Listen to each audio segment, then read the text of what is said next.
परिचय।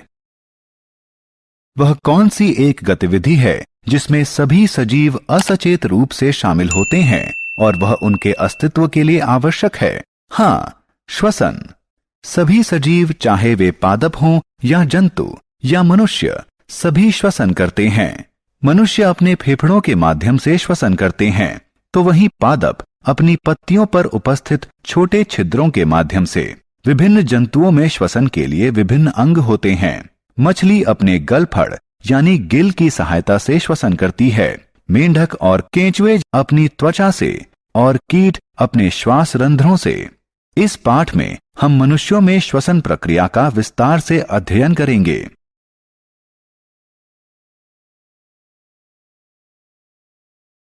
उद्देश्य। इस पाठ के अंत में आप निम्न करने में सक्षम हो जाएंगे: वायवीय और अवायवीय श्वसन में विभेद करना, फुफ्फुस श्वसन को परिभाषित करना, कोशिका श्वसन को परिभाषित करना, मनुष्यों में श्वसन की प्रक्रिया का वर्णन करना।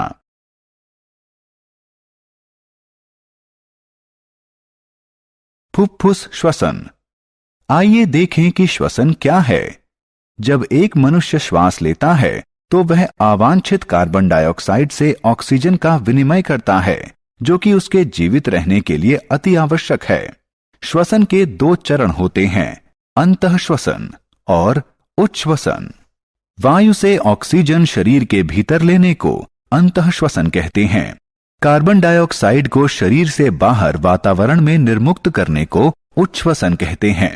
अंतःश्वसन के समय हमारा वक्ष फूलता है क्योंकि फेफड़ों में ऑक्सीजन भरी होती है, जबकि उच्छ्वसन के समय वक्ष पिचक जाता है क्योंकि फेफड़ों से कार्बन डाइऑक्साइड निर्मुक्त हो जाती है। इस तरह के दृश्यमान श्वसन को बाह्य या फुफ्फुस श्वसन कहते हैं। कोशिका श्वसन। अब हम आंतरिक या कोशिका श्वसन के बारे में जानेंगे। इस प्रक्रम में मनुष्य के शरीर के अंदर मौजूद कोशिकाएं कोशिका भित्ति के द्वारा अवांछित कार्बन डाइऑक्साइड का ऑक्सीजन से विनिमय करती हैं। हमारे शरीर को विभिन्न क्रियाकलापों के लिए ऊर्जा की जरूरत होती है।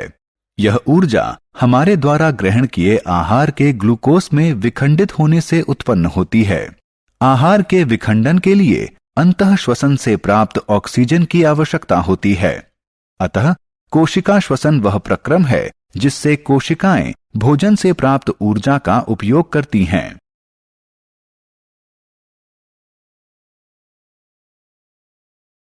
श्वसन के प्रकार। श्वसन दो प्रकार का होता है, वायवीय और अवायवीय। वायवीय श्वसन वह श्वसन होता है जो ऑक्सीजन की उपस्थिति में होता है। इस प्रकार के श्वसन में आहार ऑक्सीजन में उपस्थित ग्लूकोज के रूप में विखंडित होता है। अवायवीय श्वसन वह श्वसन है जो ऑक्सीजन की अनुपस्थिति में होता है। इस प्रकार का श्वसन कुछ अति सूक्ष्म जीवों जैसे जीवाणुओं में होता है जो उन स्थानों में रहते हैं जहां ऑक्सीजन नहीं होती। वायवीय श्वसन से उत्पन्न होने वाली ऊर्जा अवायवीय श्वसन से ज्यादा होती है। श्वसन दर। श्रुति अपना श्वास रोकना चाहती है, लेकिन वह सिर्फ 30 सेकंड तक अपना श्वास रोक सकती है। उसके बाद उसे श्वास लेना पड़ा क्योंकि शरीर को श्वास लेने के लिए ऑक्सीजन की आवश्यकता होती है। ऑक्सीजन युक्त वायु को शरीर के अंदर लेने को अंतःश्वसन कहते हैं और कार्बन डाइऑक्साइड युक्त वायु को शरीर से बाहर निकालने को उच्छ्वसन कहते हैं। श्रुति अब 1 मिनट में ली गई अपनी सांसों की संख्या गिन रही है। उसने ध्यान दिया कि वह प्रति मिनट 15 से 18 बार श्वास लेती है। हालांकि शारीरिक व्यायाम के समय यह संख्या 30 श्वास प्रति मिनट तक पहुंच जाती है। मनुष्यों में श्वसन तंत्र। आइए अब जानें कि मनुष्यों में श्वसन किस प्रकार का होता है। सबसे पहले हम अपने नथुनों यानी नाक से वायु अंदर लेते हैं। अंदर ली गई वायु नासा गुहा में चली जाती है। यहां वायु साफ और गर्म होती है। अंदर ली गई वायु नासा गुहा से गले में आ जाती है और वायु नली में प्रवेश करती है, जिसे श्वास नली कहते हैं। श्वास नली से यह हमारे दोनों फेफड़ों यानी फुफ्फुस में पहुंचती है, जो कि वक्ष गुहा में स्थित होता है। वक्ष गुहा दोनों तरफ पसलियों से घिरी होती है। ये पसलियां एक पिंजरनुमा आकृति बनाती हैं, इसलिए इन्हें पसलियों का पिंजर कहा जाता है। एक बड़ी पेशीय परत जो डायफ्राम कहलाती है, वक्ष गुहा को आधार प्रदान करती है। अंतः श्वसन और उच्छ्वसन के समय डायफ्राम और पसलियों के पिंजर में गति दिखती है। एक बार अंदर ली गई वायु फेफड़ों में पहुंच जाती है, फिर यह फेफड़ों में स्थित छोटे कोशों, जिन्हें वायु कोष्ठिका कहते हैं, में प्रवेश करती हैं। यहाँ वायु कोष्ठिका में गैसों का विनिमय होता है, यानी कार्बन डाइऑक्साइड के बदले ऑक्सीजन ली जाती है।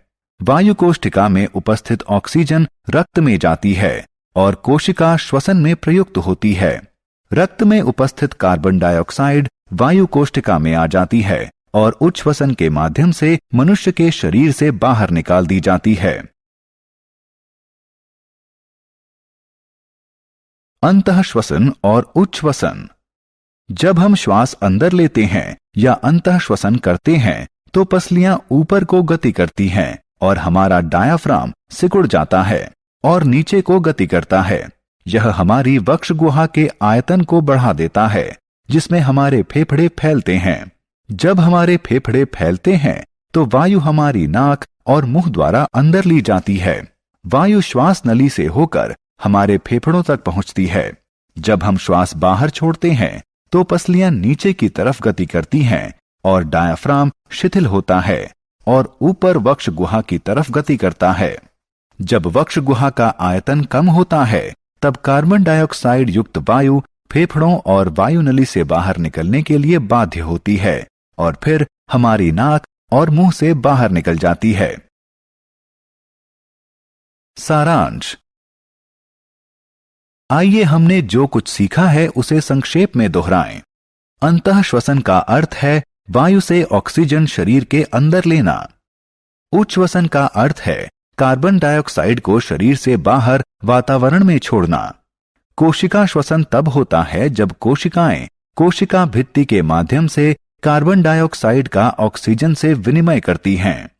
वायवीय श्वसन ऑक्सीजन की उपस्थिति में होता है। अवायवीय श्वसन ऑक्सीजन की अनुपस्थिति में होता है। वायु नली को श्वास नली कहते हैं। एक बड़ी पेशीय परत जो डायाफ्राम कहलाती है, वक्ष गुहा को आधार प्रदान करती है। वायु कोष्ठिका मनुष्य के फेफड़ों में स्थित छोटे छोटे कोश होते हैं। वायु कोष्ठिका में ऑक्सीजन का कार्बन डाइऑक्साइड से विनिमय होता है।